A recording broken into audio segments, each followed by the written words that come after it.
Love is an incredible feeling that inspires people to create masterpieces in literature, music, and cinema. However, if this feeling is directed towards a person who causes suffering, it can turn into a destructive force capable of destroying many lives. The question arises, can money corrupt a person? Or maybe it only exposes their true essence, tearing off the mask of outward kindness and compassion?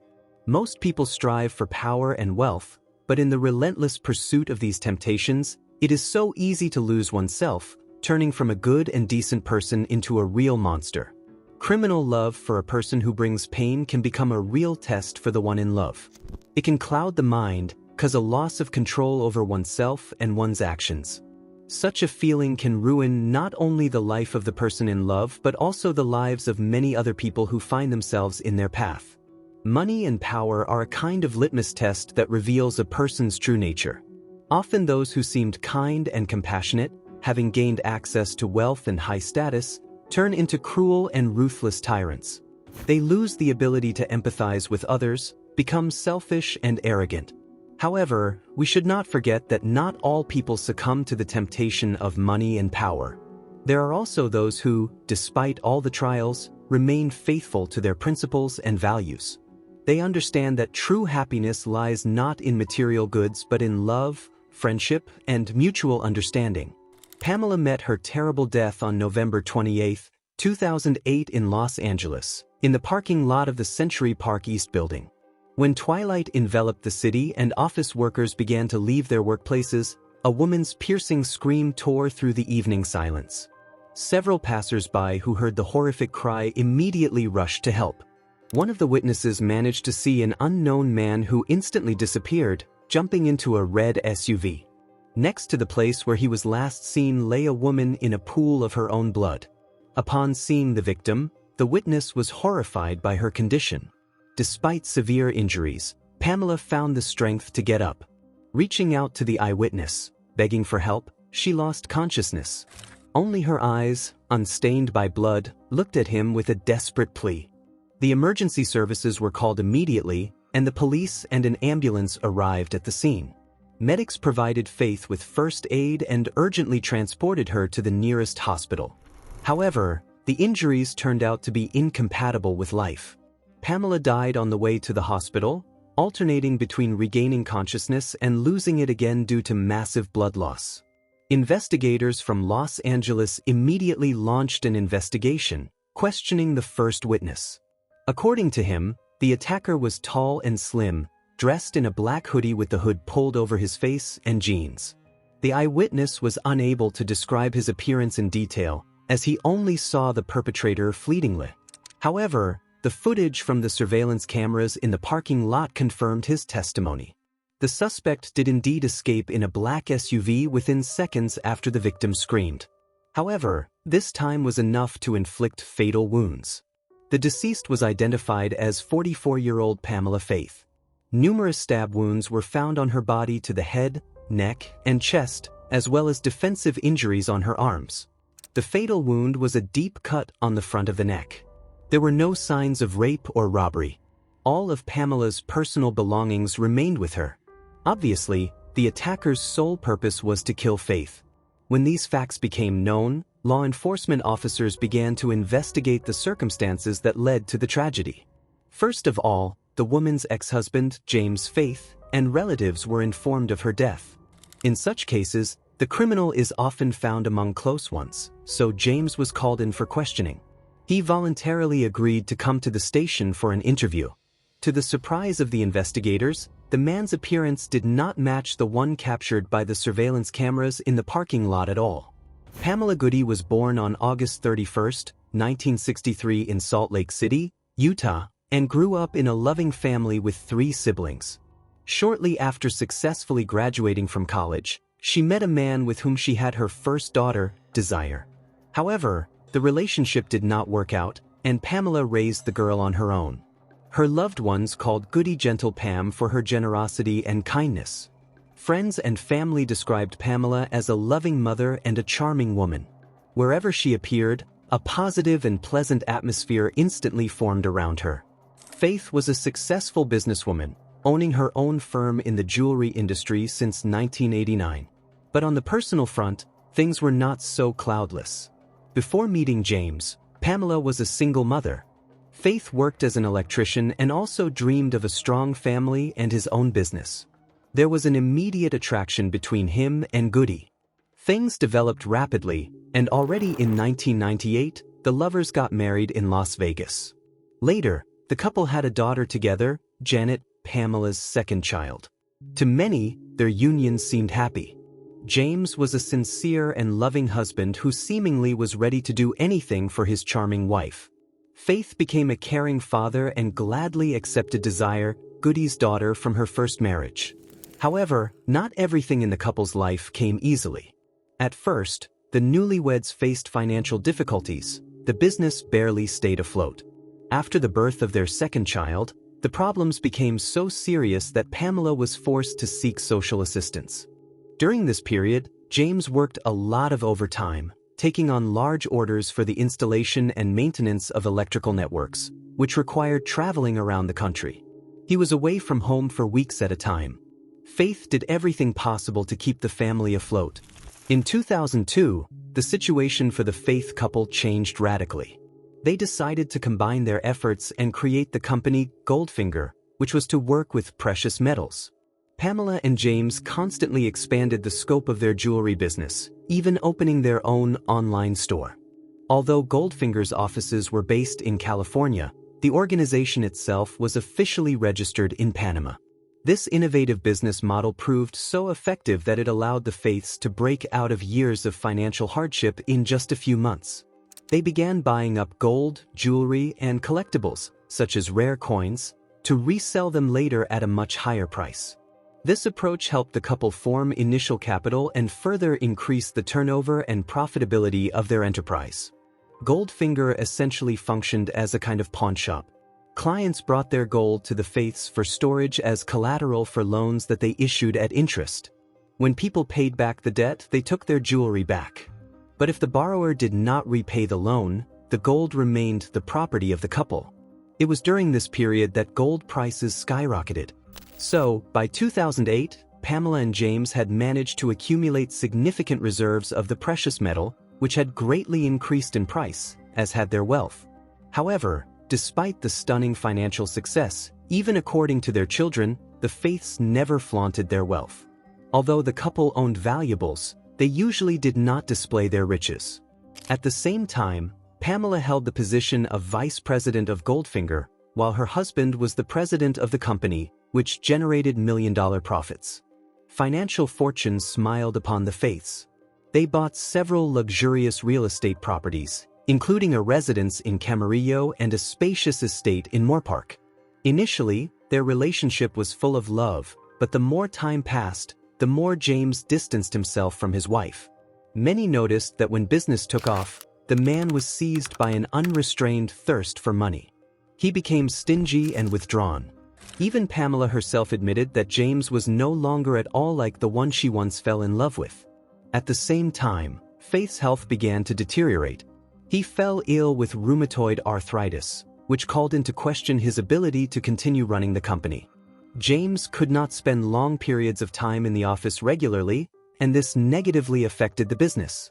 During this period, Pamela, who had always dreamed of devoting herself to home and family, readily took over the company's affairs to support her husband. In April 2007, while in the office, Faith was talking with her longtime friend Carl, who ran a similar business. The women were discussing work issues. It was during this conversation that Pamela discovered that she was conducting business without a proper license. Without hesitation, she decided to rectify the situation and obtain all the necessary permits as soon as possible. On October 6, 2007, Faith was issued a check for a hefty sum of $400,000, exactly the amount needed to cover all expenses and pay state fees. Witnesses claimed that James had opposed this step from the very beginning. In his opinion, licensing was an unnecessary hassle and too expensive a pleasure. But Pamela stood her ground. She wanted to work legally and have no problems with the law. It was this conflict that became the catalyst for the aggravation of relations between the spouses, which eventually reached a boiling point.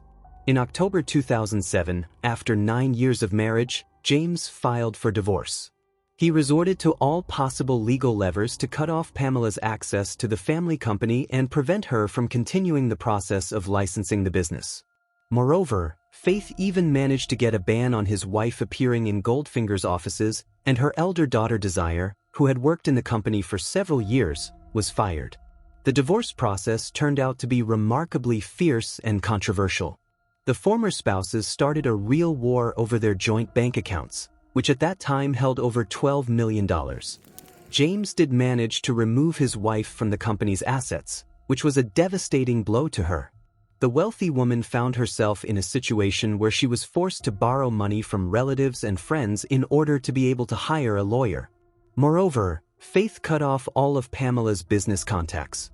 The girl considered such an act to be a considerable meanness, since it was she who had stood at the origins of Goldfinger. At the start, Faith had invested significantly more money and effort into the joint business than her husband.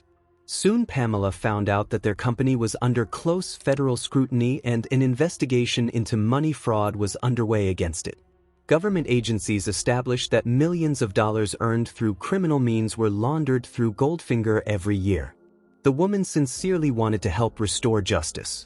But the loss of access to the assets of the family business and the ban on conducting activities actually deprived her of any leverage on the situation. The problems associated with the divorce made Pamela tougher and more aggressive. The once loving James was gone without a trace. But Faith herself, despite everything, remained a bright and kind person. Money did not spoil her soul. The woman had faithful friends with whom she had been friends for many years. Fortunately, after a series of controversial trials, her ownership of the business was confirmed, so Pamela was able to regain what rightfully belonged to her. On November 28, 2008, the day of her tragic death, Pamela and James were just meeting with their lawyers, hoping to finally settle all the old disputes in their favor. While the federal investigation was ongoing, Pamela and James agreed to meet with their lawyers in offices located above the parking lot. Faith spoke with a lawyer from approximately 3:30 to 6:30 p.m. At the same time, Pamela was holding a meeting with her legal counsel. After the meeting ended, the woman went alone to her car parked on the 3rd floor of the parking garage. According to the detectives, such a development gave the ex-husband both a motive and an opportunity for the attack. James knew exactly where his ex-wife would be and wanted to get rid of her. However, during questioning, Faith denied any involvement in the incident. He insisted that, despite the disagreements, he had no intention of harming his ex-wife. The man insisted that he was in the office with his lawyer the entire stated period. James did have a reliable alibi, confirmed by both the lawyer's testimony and numerous surveillance camera recordings. Of course, he was the closest to the family business. So the police officers set about finding out who else might have had it in for the 44-year-old Pamela. Faith continued to deny that Pamela had any conflicts with partners at all. The woman had no ties to the criminal world, but the nature of the crime clearly indicated the opposite. In the interrogation room, the man behaved surprisingly calmly, which even seemed strange. If he really was not involved in what had happened and had no idea who had killed his ex-wife and why, then he should have at least been worried that he could become the next victim. It was quite possible that against the backdrop of financial troubles, the couple could have made serious enemies. However, James didn't seem to be bothered by this at all.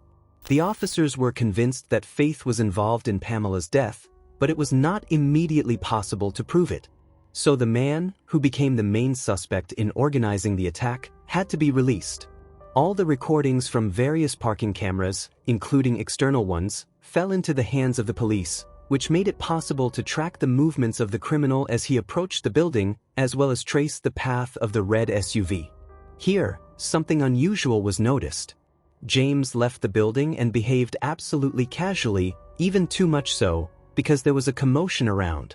At the same time, the main suspect was just standing there, and then, as if nothing had happened, headed for his car. It seemed that he was not at all worried about what had happened. The detectives concluded that such behavior is inherent in a criminal who knows perfectly well what awaits him inside the building, so he does not want to be at the epicenter of events when the police appear at the scene. The investigators continued to study the obtained recordings. It became obvious that Pamela was ambushed when she approached her car.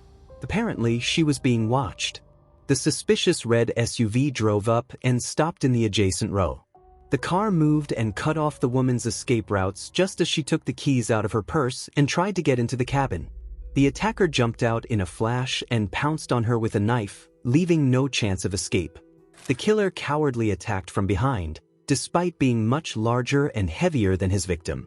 According to forensic experts, the massacre lasted from 1 to 3 minutes. Despite desperate resistance, the criminal's blade reached its target. The final point was put by a blow to the throat. The wound was so deep that Pamela lived only a few minutes. She was rapidly losing consciousness. It took only 3 to 4 minutes, and the woman died even before arriving at the hospital. The car number was tracked down. It turned out that the car was rented from one of the most famous rental companies in the city. The investigators gained access to the car. But before returning to the rental service, the cabin had already been thoroughly steamed. Nevertheless, the forensic experts worked thoroughly inside. Almost immediately, they managed to find traces of blood in the joints of the upholstery of the back seat from which the criminal attacked.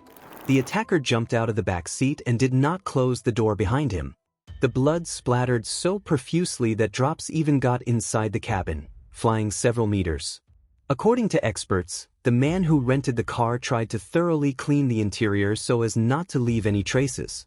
The surveillance cameras worked flawlessly. Law enforcement officers managed to capture the faces of 3 people who were in the cabin before and after the attack. By comparing the fingerprints collected from the car with the available databases, the police were able to establish the names of the alleged killers. They turned out to be Jose Moya, Gabriel Marquez, and Stephen Moya. Of this trio, only Jose was personally acquainted with James and Pamela. And not for just 1 year. The man was hired to work on the ranch where the Faith couple lived. He helped around the household and lived in a guest house on the estate. In addition, Jose was in a relationship with James' sister named Mary. Moya bore a strong resemblance to the killer captured by the surveillance cameras in the parking lot. The investigators gained access to call records and GPS data of the potential killers. Gabriel and Stephen's devices were detected near the nearest cell tower at approximately the time the crime was committed. It was located just 100 meters from the scene of the incident in the parking lot. The police officers were lucky enough to obtain a series of text messages exchanged between James and Jose. However, the exact content of the conversations could not be determined, as the correspondence turned out to be edited. At that time, the investigators did not yet have the technical capabilities to restore the original text. But despite this, law enforcement officers accumulated more and more indirect evidence linking the suspects to the crime and, probably, pointing to the person who ordered the murder. Of course, this was quite controversial, because the exchange of messages between Faith and Moya could easily be explained by work communication about the household on the ranch. Stronger evidence was needed to put behind bars both the direct perpetrators of the murder and the one who ordered it. As soon as an official investigation into the activities of the Goldfinger company was launched, law enforcement officers quickly stumbled upon a probable motive for the crime. The FBI and the tax service joined the case, which managed to expose 2 schemes at once aimed at money laundering. The Faith's family business was connected with another company through which tens of millions of dollars earned by criminal means were withdrawn. Although the jewelry firm was not directly involved in financial fraud, its involvement made it possible to put pressure on James. He certainly received considerable profits from illegal activities, using his wife's business. Since there was still a lack of irrefutable evidence of Faith's involvement in the murder, he was charged with financial fraud. This made it possible to limit his access to any financial transactions. In addition, state services were able to fully audit the jewelry company's activities. When the man began to have health problems, it significantly shook his self-confidence. Money had accustomed James to the idea of his own invincibility, but now the unbearable pain caused by rheumatoid arthritis dispelled this illusion. To dull the suffering, Faith began taking various painkillers prescribed by a doctor. Eventually, he even became addicted to these drugs. The loving husband Pamela once knew was gone forever. James practically completely lost the ability to control the business. At the same time, Faith herself was ready to devote herself entirely to the cause. Over the course of several years, James periodically ended up in the hospital for another treatment. He became withdrawn. Relatives felt the gulf between them growing incessantly. Now it became clear why James so fiercely opposed the licensing of activities initiated by Pamela. After all, this effectively opened full access to the company's accounting and therefore automatically exposed all his machinations. His wife did not even suspect all these shadow schemes and simply tried to conduct business legally. When the man realized that it would not be possible to stop Pamela, he became enraged. James provoked several serious quarrels, during which he did not mince words. He clearly sought to intimidate and morally break his wife in order to prepare the ground for a future divorce.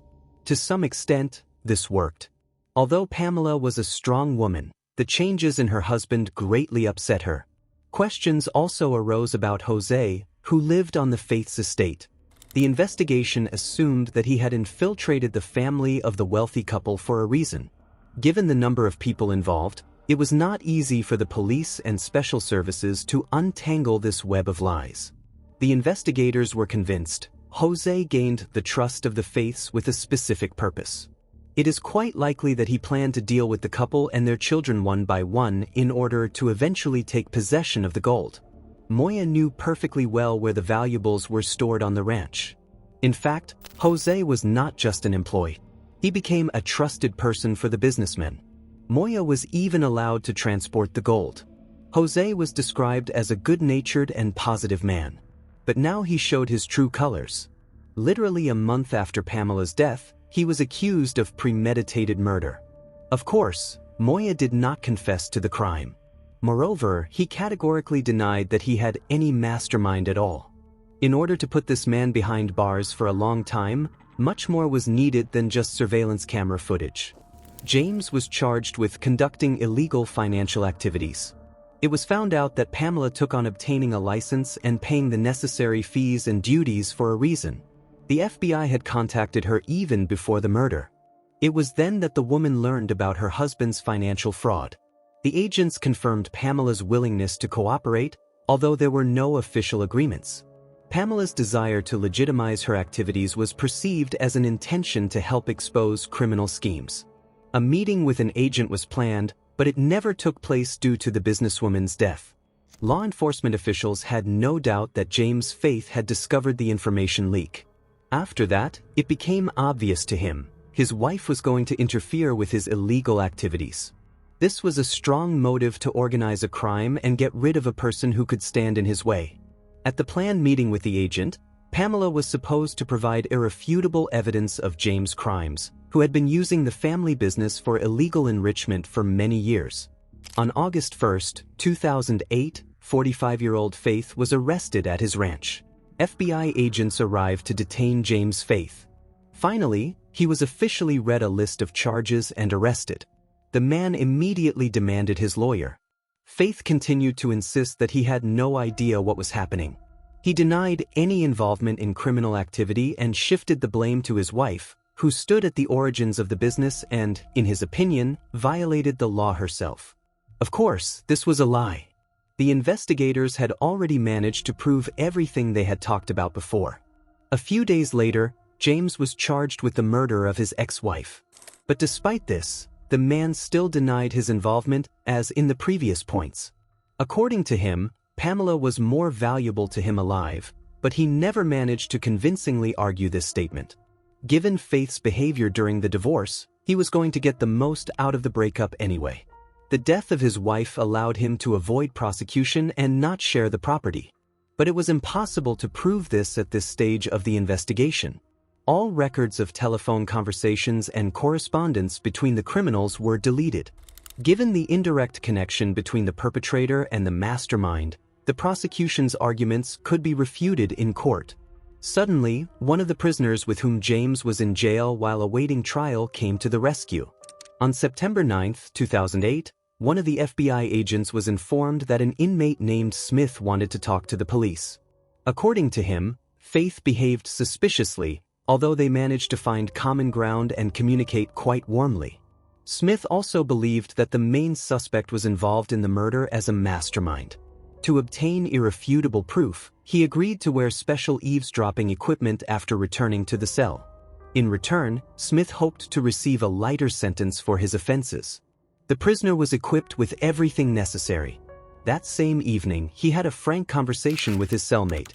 All this was secretly recorded and became the most valuable evidence of James' guilt. Faith openly confessed to his so-called friend that he had arranged the murder of his ex-wife. He instigated Jose by offering him $25,000. As it turned out, after that, James planned to hire a hitman to kill the perpetrator himself and cut off the only thread that connected him with Pamela's death. Moya was supposed to die so as not to testify against Faith, but ill fate bypassed the killer. When the murder plan matured, James was in the process of divorcing his wife. It was only after the breakup, as a result of which Pamela received $1 million, that the man was beside himself with rage and turned to his employee. This first happened in October 2007. Jose accepted the offer to carry out the order and later involved 2 more accomplices. This entire bloodthirsty company got into the parking lot camera recordings when they were spotted in the red SUV. It seems that Moya was going to attack the businesswoman alone. It was assumed that the partners would cover him if necessary. So, as many as 3 adult men set out to kill a fragile woman. James complained that the accomplices turned out to be short-sighted and lit up in front of witnesses and cameras in a bright, conspicuous car that was easy to track. Although he advised them to act imperceptibly and in a different place. Now Faith was trying to put things in order and clean up all traces so as not to end up on death row. Pamela's daughter from her first marriage spoke touchingly about what a wonderful husband James was at the beginning of his relationship with her mother. He really managed to become a full-fledged father for the girl. Until the last minutes of her mother's life, the daughter was grateful to him for this. Of course, after the tragedy, there was no trace of those feelings left. In fact, the disturbing harbingers of the murder were noticed already during the divorce. Once Pamela came to her friend. Faith seemed very agitated, nervous. The woman smoked a lot, cigarette after cigarette, until she finally tried to explain the reason for her behavior. Pamela said that it seemed to her that Jose was following her. Shortly before that, she had come across him several times. Each such meeting took place quite far from the ranch. It looked too suspicious to be considered a coincidence. In order to gather all the data together and form a prosecution strategy, it took almost 3 years. In 2011, hearings began in the case of the murder of Pamela Faith. Many witnesses testified at the trial, including the defendant's sister Mary, who was dating the hired killer. The young woman admitted that her brother had previously tried to involve her in planning the murder, but she refused. Then Mary turned to James' other sister, Patty. She suggested that her husband, who served as a police officer in Wyoming, commit the murder for money. Patty was shocked by this unexpected proposal and categorically spoke out against it. After a violent reaction and condemnation, Mary suddenly declared that it was all an unsuccessful joke that should not be told to anyone. James' lawyer tried in every possible way to justify his client, to show his best traits, but under these circumstances, it was not easy. In fact, no one spoke positively about Faith. He was described as a person with a bad temper, albeit hardworking, very harsh and quick-tempered, especially since he fell ill. In the end, the prosecutor's office was able to prove the guilt of the killer who dealt with his wife with someone else's hands. The jury found James guilty of first-degree murder, as well as conspiracy to commit murder. Faith was sentenced to death. His lawyer made many attempts to appeal the verdict, but to no avail. Currently, James is in San Quentin State Prison, awaiting execution. Jose and his accomplices were found guilty of contract killing and sentenced to life imprisonment without the possibility of parole. $11.7 million from the accounts of the Goldfinger company were returned to Faith's crime victims, who numbered over 1,000. In the end, he was accused not only of murder but also of the illegal use of his wife's business and property for money laundering. The entire scheme was exposed. The return of funds was carried out thanks to several owners of money who lived abroad. Among them were citizens of the USA, Australia, and Canada. The story of Pamela Fayed is a tragic and instructive tale of how the thirst for money and power can destroy the human soul and lead to the most terrible crimes. James Fayed, who was once a loving husband and caring father, turned into a cold-blooded killer, ready to do anything to preserve his wealth and status. This case vividly demonstrates how important the work of investigators and prosecutors is, who tirelessly gather evidence to bring criminals to justice. Thanks to their efforts, justice ultimately prevailed, and James Fayed and his accomplices received the punishment they deserved. But the most important lesson we must learn from this story is the value of human life and the importance of preserving humanity under any circumstances. Neither money nor power is worth sacrificing love, friendship, honor, and dignity for. Pamela Fayed died, but the memory of her will live on in the hearts of her children, relatives, and friends. And although justice was delayed, it still prevailed in the end. If you are interested in this story and want to know more about the investigation of intricate crimes, I invite you to subscribe to my channel's Detective Brooks. Here you will find many fascinating stories about high-profile criminal cases, professional secrets of investigators, and interesting details from the lives of law enforcement officers. Support my channel with your subscription, and together we will immerse ourselves in the world of investigations and the search for truth. See you again on the waves of Detective Brooks.